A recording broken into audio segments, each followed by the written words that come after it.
king, deciding that they want Charles to be the king. They will announce that the Queen is dead, announce that Charles is the next king, and then Charles will be invited in and he will make a personal statement. Then, Savannah, later today, and you just heard them, God save the king. So they have decided, as we are speaking, that they have a new king, and then just in around an hour's time, out on the balcony there of Buckingham Palace, they will read the declaration. There will be a gun salute. We just saw the guns come by, and it is a formal day, a historic day, and goodness me, a very personal day for King Charles. Yes, and here we're seeing Prince William of the Prince of Wales attending the Privy Council as well. And as you mentioned, after this, the Privy Council formally naming Charles king, we will then have a speech from the king himself, And I want to turn to Wilfred Frost, who's with me now, an NBC News contributor. By tradition, Charles became king at the moment of his mother's passing. We know he was in Balmoral. He may well have been at her very bedside. When she closed her eyes and went into the next world, he became king. But this makes it official. What is the importance of a ceremony like this? Yes, so as you said, became king immediately and won't in fact be crowned king until the coronation, which is probably at least a year away. But this proclamation has two parts of historical significance. The first, of course, is hundreds of years ago, we weren't in a 24-hour news cycle, and it was needed to spread the news of the passing of the previous monarch and the appointment of the new monarch, not just around the country, but around the world. And once this takes place, it kicks into gear lots of those old school ways of getting information out. The other point is that hundreds of years ago, when the king and queen still had hard power, although they ruled autocratically, obviously, not democratically, they would listen to some key advisors, their key council, their prime council, i.e. the Privy Council, as we've heard Keir refer to it. And this ceremony was there to symbolise the fact that these are the key advisors that this new monarch will at least listen to a little bit. Now, that doesn't have relevance today because the Privy Council is more ceremonial and carries a sort of honour if you get appointed to the Privy Council. It's as of course, dignitaries, a former defence minister, you have ministers in Parliament are there, I think the new Prime Minister. That's the kind of people that make up this Privy Council this morning? Indeed, and there's currently about 700 plus members of the Privy Council, and they all carry this title of the Right Honourable ahead of their name. But there's only room for about 150 to 200, so it's actually been quite a debate behind the scenes amongst those echelons of only 700 people fighting to get a seat there today. All right, I want to bring in British historian Andrew Roberts, and I'm so struck, Andrew, by the continuity and what we see unfolding here. And it's really encapsulated in this phrase, the Queen is dead, long live the King. There is no interruption in the royal line. Precisely, and what you're seeing here is the British governing class essentially rubber stamping the decision that it should be Charles III. And so you're seeing ministers, you've seen already the Archbishop of Canterbury, the Lord President of the Council has signed, you have a whole slew of bishops and high sheriffs. It's also attended by the High Commissioners of the Crown Commonwealth realms. So it's a coming together of the nation and the Commonwealth. To be printed and published in specialist supplements. There we are, and it's also in two parts, and the first part is about to be over, and King Charles is going to come in for the second. Andrew, thank you. We'll stand by with you and also bring in our royal expert for NBC News, Daisy McAndrew. And Daisy, let's talk a moment while we have these moments to spare before the King addresses this council. What did you make of his first address to the nation that was pre-recorded and played last night around the UK? I thought it was very impressive, and of course many people were looking to see what kind of picture he was going to paint of his reign, what sort of king he was going to be. And I think he clearly answered some of those queries and questions. He's going to be somebody who's going to wear his heart on his sleeve. In the past, his his quite emotional personality has sometimes been criticised, but I think for this day and age it's going to fit rather well. Less of the stiff upper lip and more of the speaking from the heart, and I think we saw that last night. I also think it was very significant, Savannah, that he not only made William and Kate Prince and Princess of Wales, but mentioned Harry and Meghan specifically by name and talked about his love for them. Again, being quite emotional and really portraying himself as a family man as well as a king. His Majesty King Charles. Daisy, in just a few moments, we will see the new king walk into that room at St. James Palace and address the council. That's just moments away. The official business, part one of this council meeting, is underway. Part two is when the king addresses the room. Prince William is there. Camilla, Queen Consort, is there as well, among other many dignitaries. I want to turn to Vanity Fair's royal editor, Katie Nichol, also an NBC News contributor. And Katie will pick up where Daisy left off. We are starting to see hints of how the new king may conduct himself, at least in terms of the public. I was so struck that not only was his first stop Buckingham Palace, makes sense, that's his home, but that he stopped outside yesterday to meet and greet and walk about with the public who had came to pay their respects. I think you're absolutely right. And the words, the people's king, came immediately to my mind. I was there with that crowd, and it was amazing because I didn't know how they were going to react. This was their first sighting of their new king, a nation who is in mourning, a nation who has only ever known one woman as their head of state, Her Majesty the Queen. And yet, in that heartbeat, everything changed, and there were cheers. So as much as this was a nation in mourning, this was also a nation welcoming their new king. And you could see almost Charles's relief. There was a smile on his face, completely different to when he lost his father, the Duke of Edinburgh, when there were tears on his face. I'm not suggesting for a second that he's not deeply sad about the loss of his mother. Of course he is. But I think he took a sense of relief that he was being welcomed by this crowd. He even accepted a kiss from one member of the crowd. And the fact that he went to greet that crowd and see those floral tributes before undertaking his most important constitutional duty, which was meeting the Prime Minister, I think speaks volumes about the king that we can expect him to be. Daisy, thank you. And if you're watching along with us, just want to say this is the first time this ancient ritual dating back to the 1700s has ever before been televised. And you see among the Privy Council perhaps some faces you recognize, former British Prime Ministers. I see Gordon Brown, Boris Johnson, Theresa May, David Cameron, among others, who are there for this formalizing of what has been true since Queen Elizabeth passed on Thursday. Prince Charles has become King Charles III. Queen Consort Camilla at his side. And in just a few moments, we will see the king enter the room, and he will address this council for the very first time. Keir, as a longtime Londoner, what do these rituals mean to the people? As you mentioned, and after this, we're going to see a proclamation read from the balcony of Buckingham Palace. All of this pageantry, what does it mean in terms of this transition?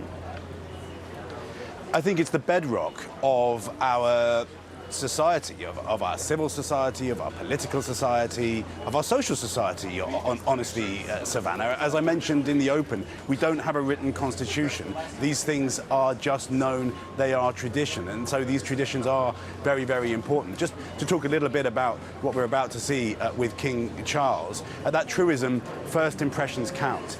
It is true, and it does matter how King Charles conducts himself here and how he conducted himself yesterday in that televised address. And I think you're going to hear him, the words you're going to hear are going to be carefully chosen, just as they were yesterday. And just picking through that speech, that televised address to the nation yesterday, and it was going to be fascinating to hear how he adds to that today. Everything he said had a meaning. My life will change. Read between the lines, that means I'm not going to be the Prince of Wales that I was, intervening quite so much in issues. I am going to rise above that and be more of a sovereign, announcing that William and Kate will be Prince and Princess of Wales. He knew full well the meaning of Kate becoming the Princess of Wales, and of course what that meant in relation to his late and former wife, Princess Diana. Talking about his new wife, who is there now at the Accession Council, the Queen Consort Camilla, and describing his love for her, kind of really saying to the British people, let me introduce you to your new Queen, and I hope that you love her as much as I love her. That message for Harry and Meghan, that reconciliation or hope for reconciliation, wanting to try and put the divisions of the past behind him. Every single thing he said yesterday, he has been thinking about for a long time, and he thought about very carefully, and historians will look at it closely in the years and frankly decades to come, and we'll talk about what he meant. And I think that's what we're going to see again at Savannah now when he steps in to this room for the Accession Council. And it really will be fascinating, as Daisy says, to see how much of it is formal and how much of it is personal, whether he continues and pays another tribute to his late mom, the Queen, because it's interesting, isn't it, that in many ways British culture has changed, British society has changed, and you know, Savannah, we've learned a lot from you guys, how to talk about our emotions a little bit more, and to see him in this room and doing that, the mix of the formal and the personal, that will again send this double message. This is tradition, but we are also modernising. We are still changing, because that is always the challenge for a king or a queen, and the challenge that the Queen handled so deftly, which is to look as if nothing has changed, but actually things are quietly changing. And just to take you inside this ritual we are observing for the first time, members of the Privy Council have been filing into another room. It appears that part one of this meeting is over and part two is set to begin. That is when we expect to hear from King Charles III. I want to bring in Daisy McAndrew to pick up on what Keir was saying. As formal as this is, as ancient a ritual as this is, as I understand it, Daisy, it is not one of those formal proclamations where every incoming king or queen is made to read the same speech, the same form of words. They can bring their own personality to it, and they have in the past. Well, I think that's right, but it's so interesting to compare what's happening today to what happened yesterday when we saw King Charles really laying out his stall. Today is much more traditional. I mean, St James's Palace is the most senior of the palaces. It was built by Henry VIII in 1531, and at dawn this morning, you've already, I'm sure, shown pictures of the balcony where the proclamation will happen, and the central window has to be removed for this event. So can you imagine the poor workmen and women who are having to take out this centuries-old window in the middle of the night this morning? Then they had to lay red carpet all over that sort of flat roof balcony that there is. And it's an astonishing event, really. And also just looking, as you were saying, Savannah, all those former prime ministers, but actually they have had such a close relationship with the royal family over the years. I suspect in some ways it was quite comforting for Prince William, for instance, to see John Major there. When William and Harry lost their mother, Princess Diana, John Major was brought in as a sort of official guardian to look after the interests of the young princes. And I know from talking to people around them that they really formed a very close bond. So I think William will have liked to have seen his old friend and mentor, John Major, there. Then you look at Tony Blair, who was also there this morning. Of course, remember back to 1997 when Princess Diana died. It was Tony Blair and the advisors around him. He was in number 10 Downing Street at the time as Prime Minister. He was the one, or they were the team that really saw things were going wrong, badly wrong for the royal family. They were losing support. There were front page headlines saying to the Queen, "Do you care? Show us you care." And it really was the fact that Tony Blair and his advisors, people like Alistair Campbell at the time, spotted that the Queen was in trouble, and they intervened, quite impertinent really at the time, and said, you need to come down from Balmoral, you need to lower the royal standard, the flag at Buckingham Palace, you need to come and talk directly to the people. And it was really Tony Blair who convinced the royal family to do that. And so in many ways, people were saying at the time he saved the reputation of the royal family. So I think it's fascinating today to see all those historical political figures taking their place at this really extraordinary day. And as you keep saying, we've never seen it televised. So for royal nerds like myself, Savannah, this is really exciting. Well, you don't have to be a royal nerd to feel the electricity of this moment and the privilege of witnessing it. That is the throne room inside St. James Palace, never before broadcast on live TV. And we know that in a moment, King Charles III, having officially been declared king, will take that throne for the very first time. And as I turn to Wilfred Frost, our NBC News contributor, it strikes me, this is a first, getting to have a camera inside that meeting, open to the public to see now. It was Queen Elizabeth who had the first televised coronation back in 1952. It's clearly a first, and we've been saying that throughout the morning, and it is unbelievable to be seeing these pictures, as you said as well, to see this particular room. But I do find it interesting that we're saying it's the first time it's been televised ever. Another way of framing that is it was only ever not televised once, because it reminds us of how long Her Majesty Queen Elizabeth's reign was, to go back 70 years. It couldn't really have been televised before that. This is the first time there was the possibility of it. There was no television when she took it office. There just was once, and then they did with the coronation, of course. But it's a reminder of how long her reign was, and how unique this is for us all to see into this room. Also, of course, a reminder that when the funeral happens in about a week's time, it will be the first time a monarch's funeral has ever been televised, and the hundreds of millions, if not billions of people that will watch that. The first official state funeral since Winston Churchill, the Queen's will be. We've seen royal funerals, of course, Prince Philip, but that was not considered a state funeral. Not quite a state funeral, it was a ceremonial funeral. So exactly, something of huge importance. Of course, one of the reasons in the past that we've then had multiple days of mourning in between was to allow hundreds of thousands of people to visit London and pay their respects. We are in a different age now. That is happening, as we've seen throughout the last couple of days behind us. On top of that, people will be able to mourn digitally, as would be the case in the modern day. Wilfred, you and I were here listening together as the King's speech was broadcast, and I know we both were struck by how warm a tone he struck, in particular with the memories of his mother, even referring to her as his darling mama. Well, absolutely, and I think if we did a word count analysis of that speech last night, most of it was focused on this idea of duty, how brilliant his mother had been at delivering on it, how much he wanted to follow in those footsteps. But the bit that struck a tone was quite clearly that personal, emotional bit at the end. Today is slightly different. There will be some reference, I imagine, towards that. But this is the formal proclamation where he becomes king, so there's a greater formality to that. We need to bring in a historian. We've got Andrew Roberts watching along with us, privileged to have him with us. And I was also so moved by the words that King Charles spoke of his mother, that she was a promise of destiny kept. I thought that was so eloquent and so spoke to what she did when she was 21 years old as a princess, saying that I pledge to you, the British people, whether my life be long or short, it shall be devoted to you. And King Charles picking up that mantle yesterday, citing that very speech, Andrew. That's right, yes. He cited the 1947 speech. And of course, because she did stick to exactly what she promised to do for the 75 years after her 21st birthday, it's set up beautifully, and you're completely right. It was poetic, some of his speech yesterday. Set up beautifully what he is going to do, or what he intends to do, which is to continue that life of service. And I thought that you're right. It was written beautifully.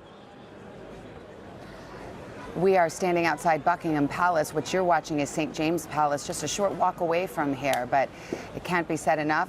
We are witnessing history, something we've never seen before, and history behind us unfolding as well, as throngs of people, thousands, continue to pour in to lay letters, cards, poems, and flowers at the palace gates. We saw King Charles and Queen Camilla outside meeting some of the people yesterday, an unexpected visit. Today we expect to see them again outside here, walking amongst the people. We look into the room right now and think we're very close now to the speech that we will hear from King Charles as he addresses the nation formally as king, his coronation to come sometime later, so he won't yet wear that crown. But the weight of responsibility is certainly upon his shoulders, and it has been for several days now. And we watch the Prime Minister walk in.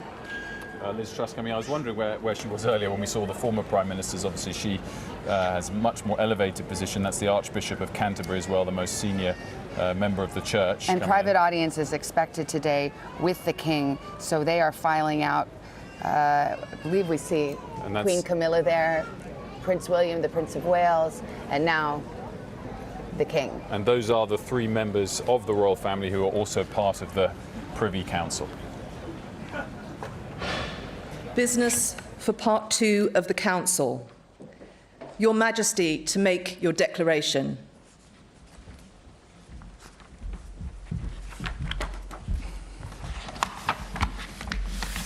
My lords, ladies and gentlemen, it is my most sorrowful duty to announce to you the death of my beloved mother, the Queen.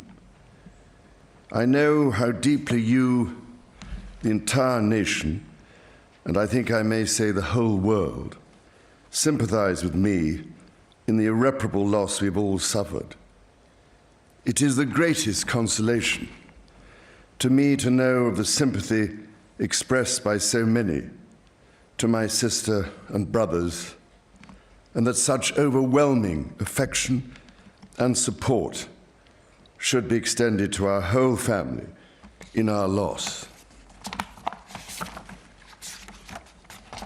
To all of us as a family, as to this kingdom and the wider family of nations of which it is a part, my mother gave an example of lifelong love and of selfless service. My mother's reign was unequaled in its duration, its dedication, and its devotion. Even as we grieve, we give thanks for this most faithful life. I am deeply aware of this great inheritance and of the duties and heavy responsibilities of sovereignty, which have now passed to me. In taking up these responsibilities, I shall strive to follow the inspiring example I have been set in upholding constitutional government and to seek the peace, harmony, and prosperity of the peoples of these islands and of the Commonwealth realms and territories throughout the world. In this purpose, I know that I shall be upheld by the affection and loyalty of the peoples whose sovereign I have been called upon to be, and that in the discharge of these duties, I will be guided by the counsel of their elected parliaments. In all this, I am profoundly encouraged by the constant support of my beloved wife. I take this opportunity to confirm my willingness and intention to continue the tradition of surrendering the hereditary revenues, including the Crown Estate, to my government for the benefit of all, in return for the sovereign grant, which supports my official duties as head of state and head of nation. And in carrying out the heavy task that has been laid upon me, and to which I now dedicate what remains to me of my life, I pray for the guidance and help of Almighty God. I have with humble duty to crave your Majesty's permission for the publication of your gracious speech. Approved. Concerning the security of the Church of Scotland. I understand that the law requires that I should, at my accession to the Crown, take and subscribe the oath relating to the security of the Church of Scotland. I am ready to do so at this first opportunity. I, Charles III, by the grace of God, of the United Kingdom of Great Britain and Northern Ireland, and of my other realms and territories, King, Defender of the Faith, do faithfully promise and swear that I shall inviolably maintain and preserve the settlement of the true Protestant religion as established by the laws made in Scotland in prosecution of the claim of right, and particularly by an act intituled An Act for Securing the Protestant Religion and Presbyterian Church Government, and by the acts passed in the Parliament of both kingdoms for union of the two kingdoms, together with the government, worship, discipline, rights and privileges of the Church of Scotland. So help me God. I now invite Your Majesty to subscribe both copies of the instrument, confirming the oath has been taken.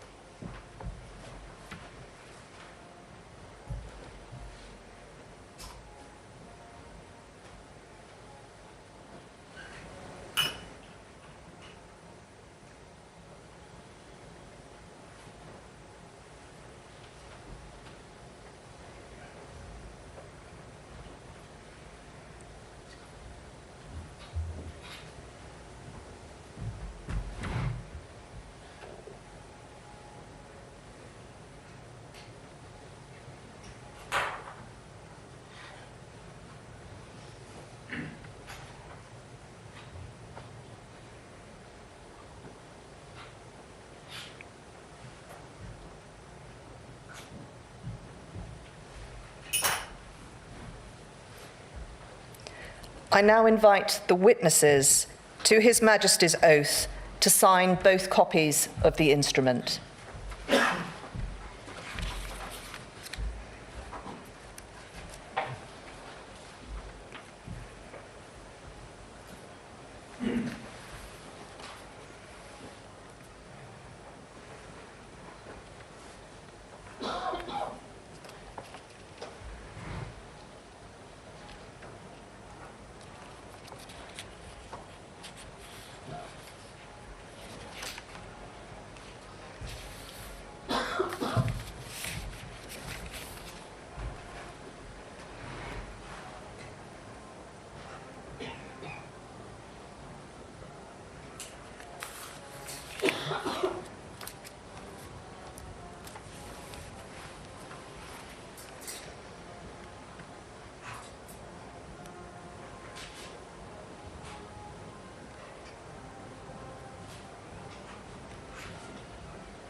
We've been watching as history unfolds this morning. King Charles III just addressing the Privy Council, now officially declared king.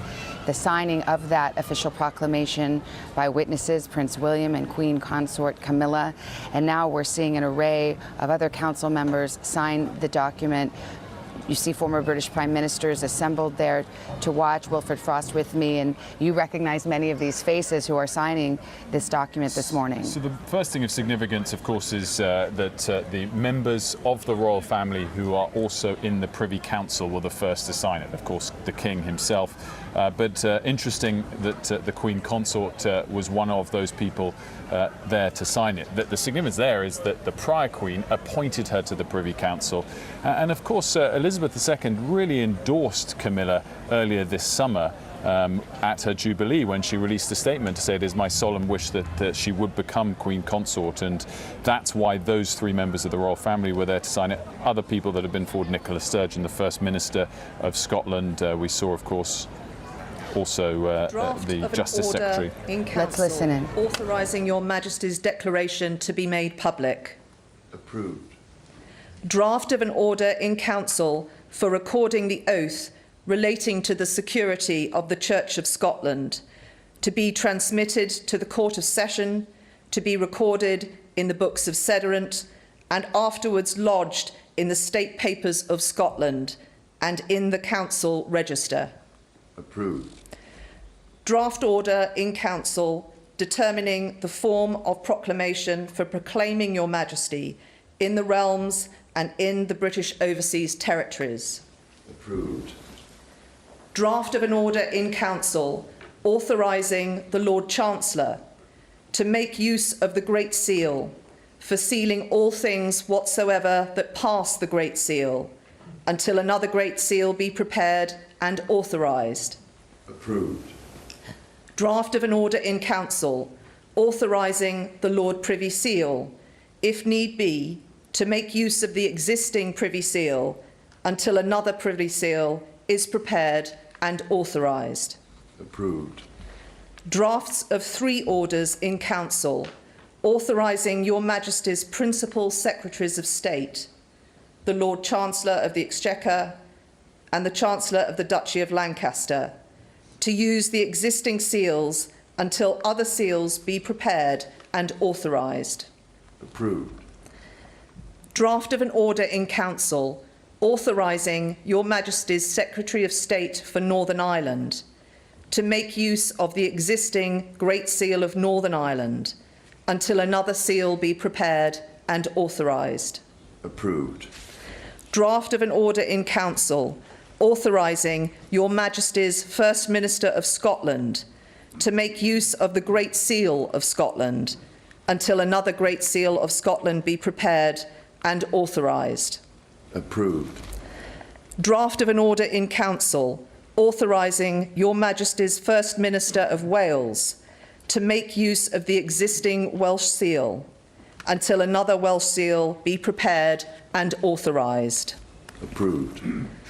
Draft of an order in Council authorising the public seals, authorising the respective public seals lately in use elsewhere than in the United Kingdom, to be made use of until new seals be prepared and their use duly authorised. Approved.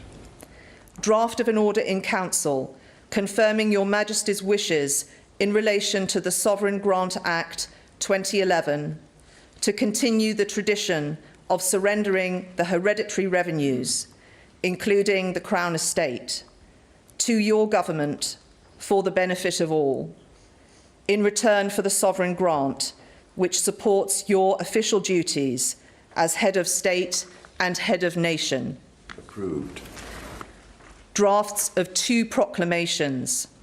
1. Appointing the day of Her late Majesty's state funeral as a bank holiday in England, Wales and Northern Ireland. 2. Appointing the day of Her late Majesty's state funeral as a bank holiday in Scotland. And of 2 orders in Council directing the Lord Chancellor to affix the Great Seal to the proclamations. Approved. I now invite Your Majesty to sign both proclamations.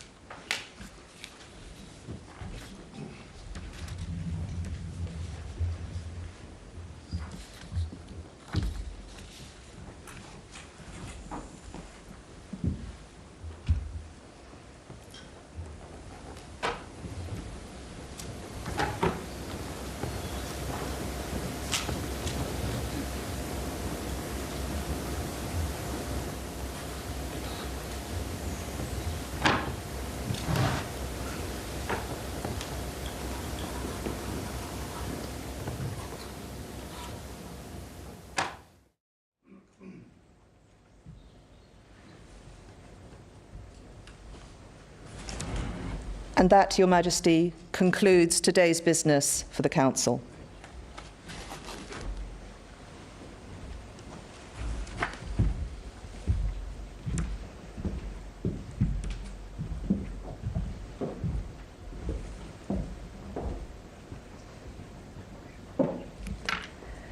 May I now invite the deputation party and the witnesses to the oath to exit via the picture gallery and the matted hall.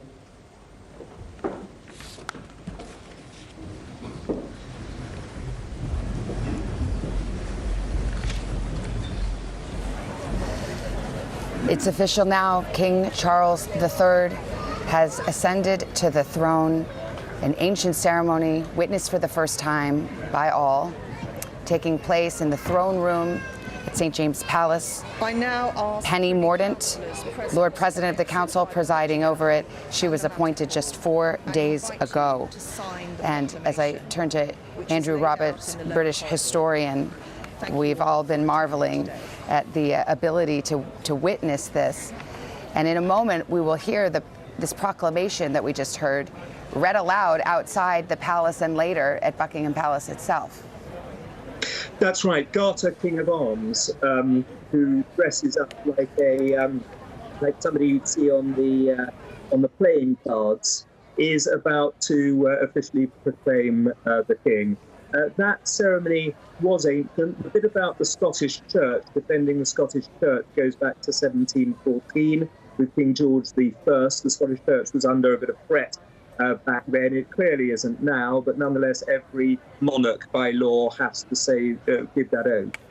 And so most of it, in fact, all the bit where he was approving one thing after the other, is just sort of formal business, of course. But it's still fascinating for historians like me to see what goes on in the Privy Council. This is a classic example of modernising whilst at the same time keeping the tradition.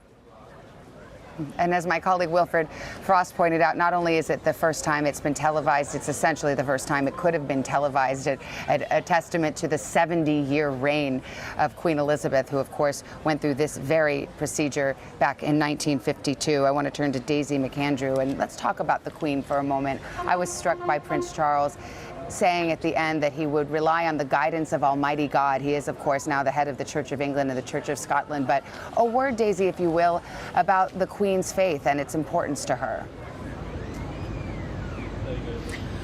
The Queen's faith was absolutely crucial to who she was. And in fact, it was interesting, I think, today and yesterday, we heard that has been passed down to her son, the King, King Charles. The Queen's faith was not just something that she found very comforting. I mean, I've spoken to people who worked very closely for her who said that she religiously said her prayers every single night before she went to bed. But also, she did look to God to guide her as a sovereign.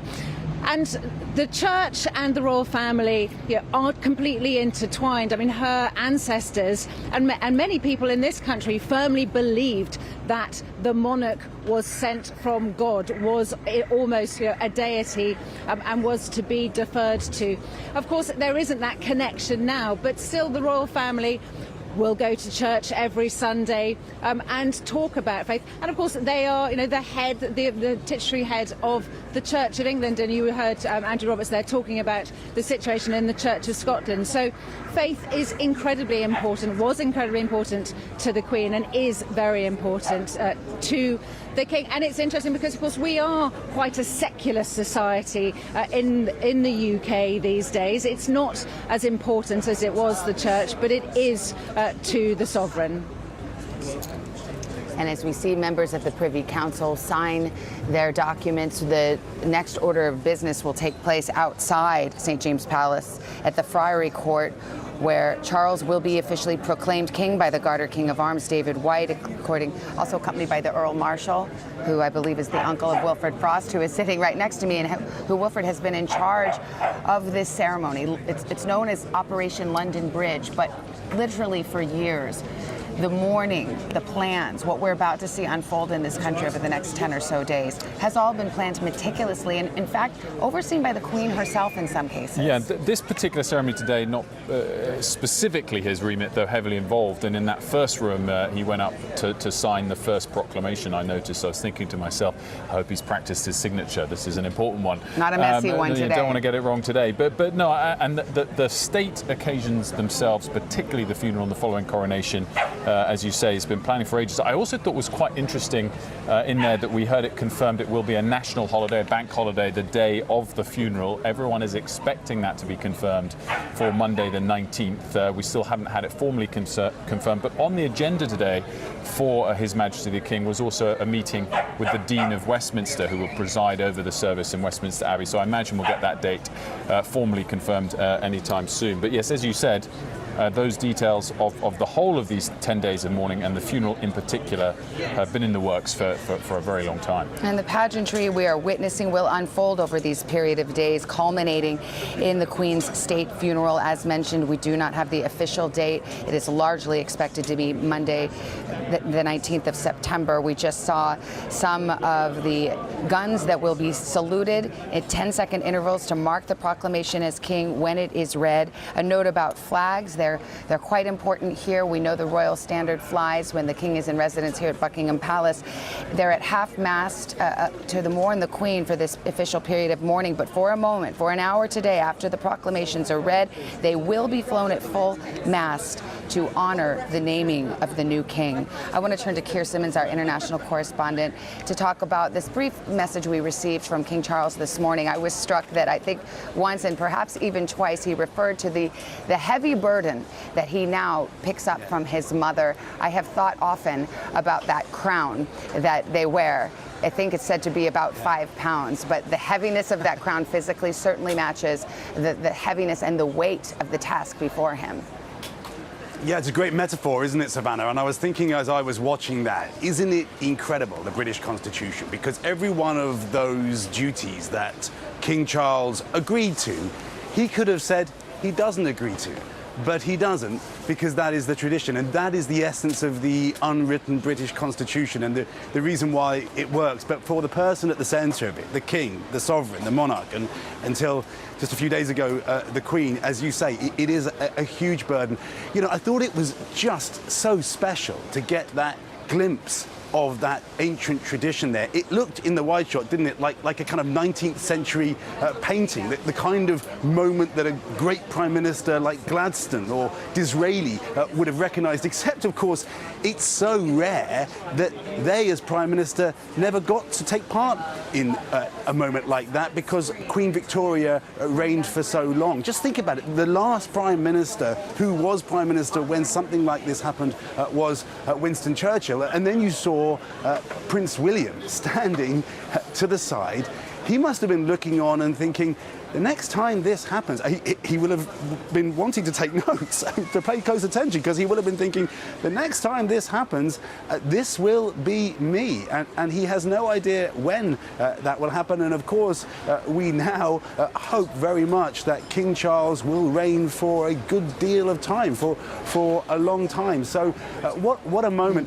I think too, just to talk about the importance of television with the royal family, and Wilfred was touching on this, just to remember that in fact television has not been around for as long as this ceremony has, but the royal family, by King Charles agreeing to this ceremony being filmed, they are extending a relationship with what was once called moving pictures that goes back to the beginning of moving pictures. So Queen Victoria, who I mentioned earlier, her Diamond Jubilee was recorded. Her carriage outside St Paul's Cathedral was recorded. So it's interesting, isn't it, that we are, and I've said this again and again, we're watching history happen. We've been watching history happen with the royals since we were able to, since moving pictures were invented. And step by step, very slowly, they have allowed the cameras in. But they have to be very careful. And that's why I thought the King Charles's speech was was so fascinating, so personal, talking in such personal terms about his mum, about his wife, Queen Consort Camilla. I thought it was fascinating because they've made mistakes in the past, in their view, letting the cameras in too much. As one famous constitutionalist once said, letting light in on the magic. So it's a very, very cautious relationship with us, the public, through television, but another step taken today.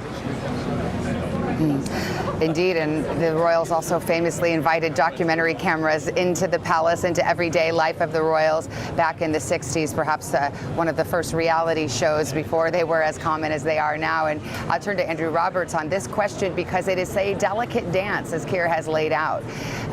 Preserving an air of mystery about the royal family, but also being accessible enough to be relevant to the public. That's right. And the 1968 documentary was very controversial at the time. A lot of people thought that it wasn't right to watch the royal family have picnics at Balmoral and chatting amongst themselves and be dressed in normal, ordinary clothes rather than formally. You know, it was a big move back in the 60s. Today, of course, you take that kind of thing entirely for granted. But there is a risk involved because you don't want too much familiarity to the point that it might breed contempt. And that's why kings don't give interviews. The Queen didn't give interviews. The Queen Consort has never given an interview. And actually, that's the way that they attempt to preserve their dignity. And the people who have given interviews, Prince Andrew, of course, classically, but also Prince Charles once and some others have lived to regret it. So there is an argument. It's terrible to say this on television, for not letting the daylight in upon that. Yes, the assembled journalists here, of course, will disagree with you, Andrew, but your point is well taken. And of course, not doing interviews, it preserves their ability to stay neutral on the hot button issues of the day, which of course they would certainly be asked about. While we watch this unfold, and we are going to see this gun salute and the official proclamation in just a moment, I want to turn to NBC's senior national correspondent Tom Yamas, who's in Edinburgh, Scotland for us, where of course there are ceremonies taking place, the Queen dying in Balmoral, her beloved country home. And Tom, there are ceremonies expected there as well. Her body still in the country of Scotland, but will come to London in a few days. That's right, Savannah. And right now, this capital city of Scotland is preparing for possibly what may be its biggest day in modern history. And that could take place as early as tomorrow, when we expect the hearse carrying the Queen's coffin to leave Balmoral Castle and make its way down here to Edinburgh, taking sort of an eastern then southern route. And then here she will go down the Royal Mile, which is essentially the mile from the palace here at Edinburgh to the Holyrood House, which is the official residence of the Queen in Scotland. There we are also expecting the royal family, including the King, to have a vigil to be with her, to pay their respects. And then after that, shortly after that, we are expecting thousands of people to be lining the streets to see the coffin in the hearse be taken over to St. Giles Cathedral, which is just over my shoulder here. And that will be, we think, the first time the public will actually be able to get up close to the coffin and to pay their respects. So because of that, the security preparations underway here are massive. There are entire sections just behind me in Old Town Edinburgh that have been completely shut down, barricades, lots of police, because they are expecting so many people here. I mean, there are tourists here always because this is such a popular city for visitors, but now people are going to be coming here because really this is going to be the first place the public will be able to pay their respects and be close to the Queen's body, at least for a short time period. After that, and she will be guarded the entire time, after that she is going to make her way towards London. But tomorrow possibly could be a momentous, a powerful, and very emotional day here in Edinburgh, Savannah. All right, Tom, stand by there. We will come back to you as we await some of the pageantry and pomp that is going to unfold here in London. We've seen just here in Buckingham Palace in the last few minutes soldiers on horseback in traditional gear. We see outside St. James Palace, I believe, some similar. And we're waiting that official reading of the proclamation of Charles as king. That will be followed by gun salutes in Hyde Park and elsewhere around this country. There is an audible buzz every time anybody goes by here in Buckingham Palace with us, Wilfred. Absolutely. So those we'll be hearing the trumpeters from the Life Guards and the drums played by the Coldstream Guards. I think what's really interesting as well, we haven't had the proclamation publicly, loudly on the balcony yet, and in centuries past, that would have been the first indication of it to the public, of course, because the cameras wouldn't have been inside. I thought it was really interesting what you and Keir were discussing as well about that sense of duty in the middle of his speech. Charles saying he has a heavy task laid upon him, and the longer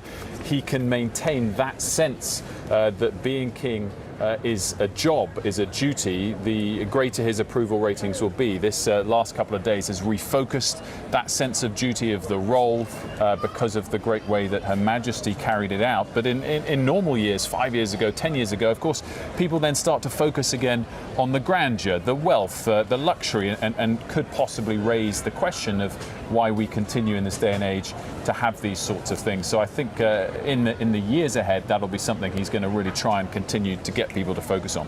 Live pictures now of the Friary Court at St. James Palace in central London, and if we take the wide shot, you'll see a window, and we know of the royals and their balconies. This balcony will feature King Charles in just a moment as the proclamation is read, and then the gun salutes from the Tower of London, Hyde Park. We will also hear the proclamations read in Scotland, Northern Ireland, and Wales, the British territories and realms. Of course, key to these formal moments as King Charles is officially named monarch, taking over for Queen Elizabeth, who reigned for 70 years. And it's astonishing to think that these ceremonies, steeped in history as they are, have not happened in 7 decades. And as we've been observing, many of the people you see on your screen, many of the prime ministers and other dignitaries in attendance, in fact, weren't alive the last time this Privy Council and Accession Council was held, a testament to the long reign of Queen Elizabeth. As we continue to watch these images unfold, I want to turn to Daisy McAndrew, and we've talked a little bit about this, but I again was struck by the warmth and loving tone and the way that King Charles has singled out his wife Camilla in both of his public remarks since becoming king. We know that Queen Elizabeth, in one of her last acts during her Platinum Jubilee, essentially gave the stamp of approval to Camilla, saying she should be Queen Consort. An astonishing journey that this couple has been on. You're so right, Savannah. If you cast your mind back to when Princess Diana was still alive, of course, Camilla, well, she was enemy number one as far as the public was concerned, as far as the tabloids and the newspapers and journalists was concerned, particularly when Diana gave that, that interview saying there are 3 of us in this marriage. Fast forward to today, to King Charles's official proclamation, and she really has become quite loved in this country. I mean, she's only a couple of percentage points, if you look at the latest opinion polls of popularity of members of the royal family, she's only now a couple of percentage points behind her husband, King Charles. Now, having said that, William is streets ahead of his father, and the Queen herself, of course, was the most popular by far. But I think she will continue to grow in the affections of the British public as we see her really supporting her husband and making him a better king than I believe he would have been without her by his side. She's known for having a very good sense of humour, rather like her mother-in-law. Daisy, let's listen as the heralders proclaim the new king.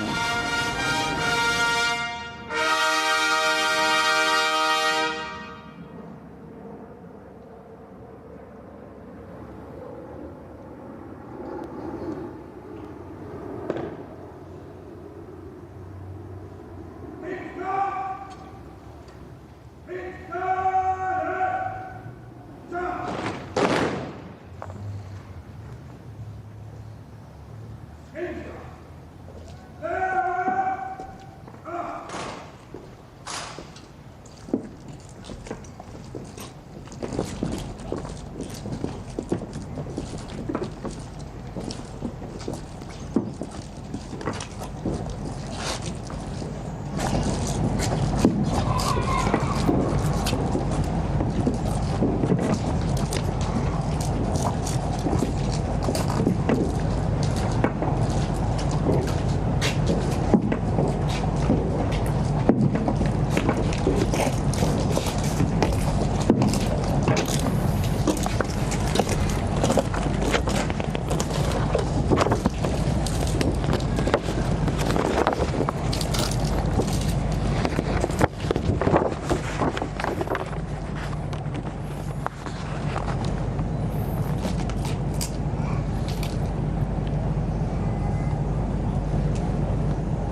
Can we have the trumpets?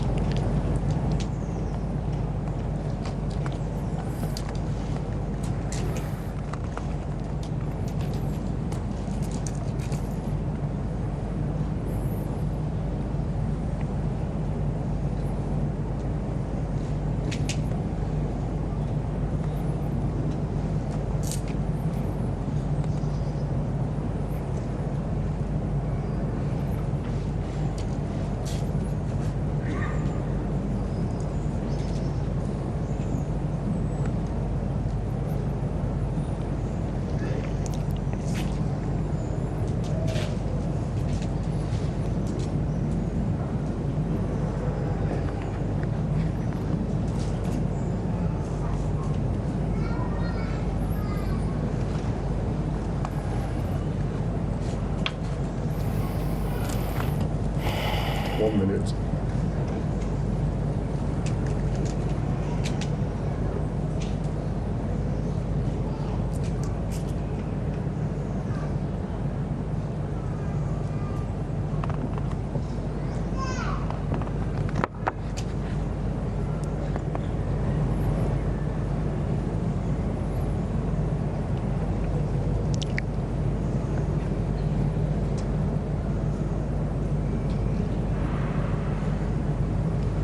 Seconds.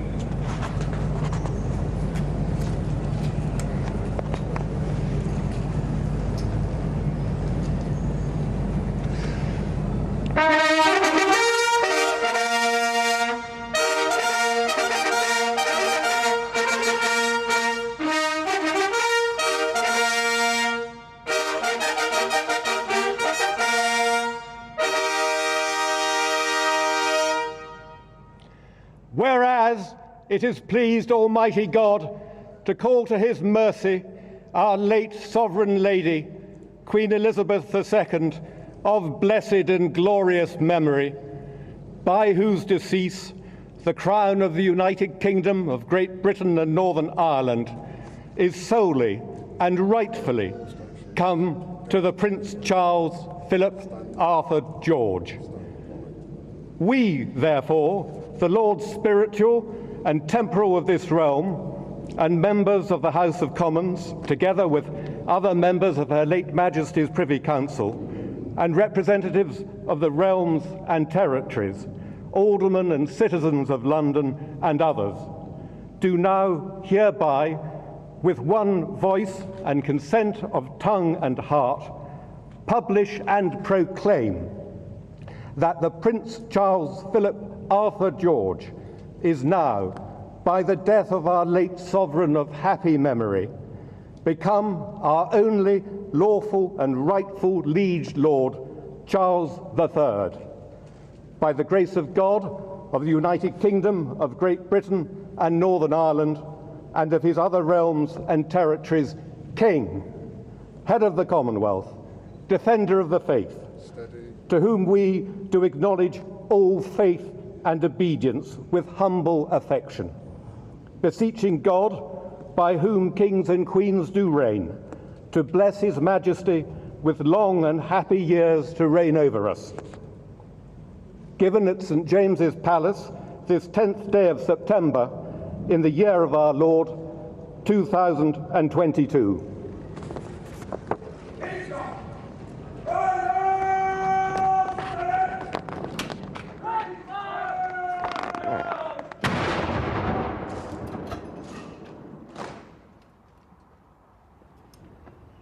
God save the King!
The shots ring out across London in an image broadcast around the world for the very first time. The United Kingdom has a new king. It is Charles III, and it is now official by proclamation and now by gun salute across from Hyde Park to the Tower of London, Three cheers to across for His the realms Majesty and the King. territories. Hip hip! Hip hip! Hip hip!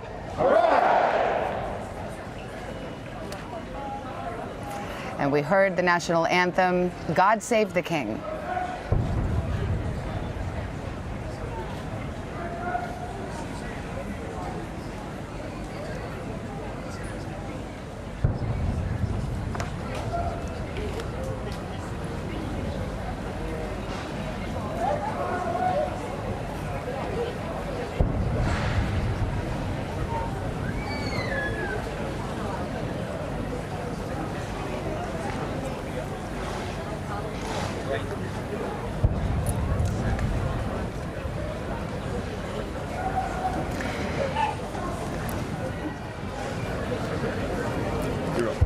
And now, by tradition, the word goes out. A second proclamation will be read a few moments from now at the City of London, at the Royal Exchange, and tomorrow, that proclamation read in Scotland, Northern Ireland, and Wales.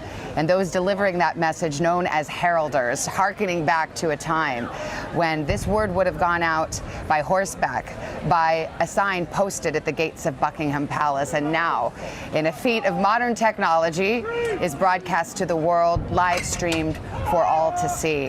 And if you didn't hear the news, you would hear the news across the City of London and beyond. Wilfred Frost, by the 41 and in some cases 62 gun salutes that continue to unfold behind us. And it was great to hear them actually happening in Hyde Park, you and I, before the feed came through as well, because it's so close by and so loud. They go to Royal Exchange in the City of London. That's our Wall Street area first, because it was an area where so much international trade took place, so they can get the word out all over the world as quickly as possible. And all of what we've seen, Savannah, in the last hour or so is a great example of our odd constitutional process. And you can look at it and think it's ridiculous, or you can look at it and think it's wonderful. I very much happen to be in the second part of that category. But either way, it's actually very important. It is necessary for our constitutional process. Most people in this country, based on all opinion polls in recent years, still want it to continue, but it does rest on one key factor, of course. This is ceremonial these days, and therefore is able to be embraced by the people, and all actual power sits in the democratically elected House of Commons, of course, and that's important. We've heard reference to the government during Charles's speeches as well. Well, if you are up early with us this morning, you have had the privilege of witnessing history, something never before seen or broadcast on live television, as King Charles III is formally proclaimed monarch. There are other events scheduled today, including another walkabout, as they say here at Buckingham Palace, where he will greet some of the thousands of mourners who have come to show their love, leave cards, lay flowers, and pay respects to Queen Elizabeth II, who led this country for 7 decades. That concludes our coverage for the moment of the accession ceremony for King Charles. We will see later we will see most of you for Saturday today, as well as throughout the day on MSNBC and NBC News Now. For now, though, this is Savannah Guthrie, and this has been an NBC News Special Report.